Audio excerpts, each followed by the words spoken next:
اعوذ باللہ من الشیطان الرجیم بسم اللہ الرحمن الرحیم۔ صحیح مسلمان کیسے بنے؟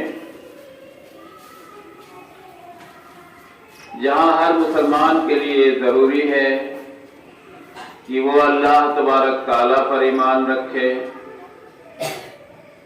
نبی صلی اللہ علیہ وسلم پر ایمان رکھے، اللہ کی کتاب قرآن شریف پر ایمان رکھے، فرشتوں پر ایمان رکھے، مرنے کے بعد جی اٹھنے پر حساب کتاب کے بعد جنت دوزخ پر ایمان رکھے، اور ساتھ ساتھ تقدیر پر بھی ایمان رکھے۔ تقدیر کا جہاں تک معاملہ ہے، اس پر ہر مسلمان کو یقین رکھنا ہے، لیکن تقدیر کا مطلب یہ قطعی نہیں ہے کہ آپ کوشش نہ کریں، ایفرٹ نہ کریں اور صرف تقدیر کے سہارے بیٹھے رہیں۔ مثال کے طور پر آپ کے پاس کھیت ہے تو آپ کو وقت سے فصل بونی پڑے گی، کھاد پانی ڈالنا پڑے گا، اور کسی چیز کی ضرورت پیش آئی بیچ میں اس کی دیکھ ریکھ کرنی پڑے گی۔ اتنا سب کچھ کرنے کے بعد پھر آپ کو تقدیر پر توکل کرنی پڑے گی، تب آپ تقدیر پر بھروسہ کریں گے۔ آپ کے پاس جانور ہیں، اللہ کے نبی صلی اللہ علیہ وسلم کا فرمان ہے کہ جانور کو رسی میں باندھ کر رکھو اور پھر اس کے بعد اللہ پر توکل کرو، بھروسہ کرو، یعنی پھر وہ آپ کے تقدیر کے سہارے ہے کہ اگر مقدر میں ہے تو اس کی حفاظت ہوتی رہے گی، اور تقدیر میں لکھا ہے کہ چوری ہو جائے گی تو پھر بننے کے بعد بھی چوری ہو جائے گی۔ لیکن ہم اس کو کھلا چھوڑ دیں اور یہ امید لگائیں کہ میرے مقدر کا ہوگا تو یہ واپس آ جائے گا، اس کے لیے منع فرمایا گیا۔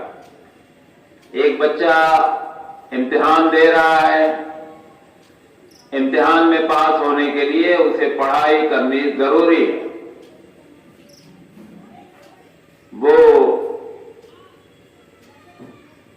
کاپی ویسے ہی رکھا ہے تقدیر کے سہارے کہ اگر اللہ تبارک تعالیٰ چاہے گا تو ہمیں 100 میں 99 نمبر بھی دے سکتا ہے۔ یہ چاہت ایک اپنے آپ سے فریب میں مبتلا کرنا۔ اللہ تبارک تعالیٰ چاہے گا، لیکن اللہ تبارک تعالیٰ نے ہی بتایا ہے راستہ کہ تمہیں کسی بھی کامیابی کے لیے کوشش کرنی ہے۔ کوشش کرنے کے بعد اپنے مقدر پہ آپ بھروسہ رکھو کہ پھر اس کے بعد جو مقدر میں ہوگا وہ انجام ہوگا۔ لیکن صرف تقدیر کے سہارے اس کو منع کیا گیا۔ ٹھیک ہے، آپ کی جتنی مقدر تقدیر میں جتنی عمر لکھی ہے وہ تو ہو کے رہے گی، لیکن اس کا مطلب یہ نہیں کہ ہم گاڑی کے نیچے جا کر جمپ کر جائیں اور یہ کہیں کہ ہمارے مقدر میں یہی لکھا تھا، تقدیر میں یہی لکھا تھا۔ نہ، یہ تو آپ کی خود ساختہ تقدیر بنائی ہوئی۔ آپ کو جن چیزوں سے منع کیا گیا ہے اس سے آپ رکیے، اور جس طرح سے بھروسہ جتایا گیا ہے اس طرح سے بھروسہ کیجیے۔ آگ کا کام جلانا ہے، آپ اس پر انگلی رکھیں گے تو یقیناً آگ جلائے گی۔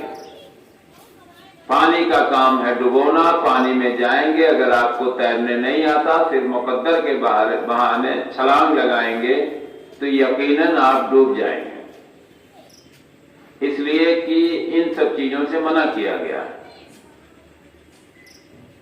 تقدیر کوشش کے بعد تقدیر کا سہارا لیا جاتا،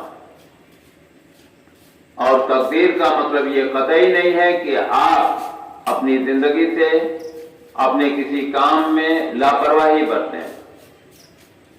لاپرواہی اور تقدیر کے درمیان جو تعلق ہے وہ سمجھ لیجئے کہ پہلے کوشش بعد میں تقدیر. ایک بچہ بھرپور کوشش کر رہا ہے پڑھائی کے بارے میں، باوجود اس کے جتنی امید لگایا تھا اتنا نمبر اسے نہیں ملا، یہ اس کا مقدر. ایک بچے کا انٹرویو کسی سروس میں بہت بہترین ہوا، لیکن کسی وجہ سے اس کا سلیکشن نہیں ہو سکا، یہ اس کا مقدر ہے. لیکن صرف تقدیر کے سہارے اٹیمپٹ کرنا، بعض وقت ایسا ہو سکتا ہے کہ کوئی بندہ کامیاب بھی ہو جائے، لیکن عام طور پر اس کے لیے منع فرمایا گیا ہے. تقدیر کے لیے کوشش کرنا پہلی شرط ہے، اور ہمیشہ اس چیز کو ذہن میں رکھنا ہے کہ کوئی کام بغیر کوشش کے نہیں ہوتا. اللہ تبارک تعالیٰ کی مدد اسی بندے کے لیے ہوتی ہے جو کوشش کرتا. آج آپ دیکھیں تمام مسلمان کے گھر پیدا ہونے کے باوجود ساری عمر نہ انہیں توحید کا پتہ ہے، نہ انہیں شرک کا پتہ ہے، نہ انہیں بدعت کا پتہ ہے، اور وہ صرف مقدر کے بھروسے ہی پڑے ہوئے ہیں کہ جو لکھا ہوگا وہ ہوگا. ٹھیک ہے، جو لکھا ہوگا، لیکن ہماری آپ کی ذمہ داری کیا ہے؟ ہماری آپ کی ذمہ داری یہ ہے کہ حق کو تلاش کریں، حق کے بارے میں جاننے کی کوشش کریں، حقیقت کو جاننے کی کوشش کریں جیسے بھی ممکن ہو کہ بھائی یہ توحید کیا ہے، بھائی یہ شرک کیا ہے، یہ بدعت کیا ہے، اس سے اللہ تبارک تعالیٰ نے کیوں ڈرایا ہے، نبی صلی اللہ علیہ وسلم نے اس پر زور کیوں دیا ہے. یہ سب چیزیں جب تک ہم جانیں گے نہیں تب تک صحیح مسلمان نہیں بن سکتے. السلام علیکم ورحمۃ اللہ وبرکاتہ.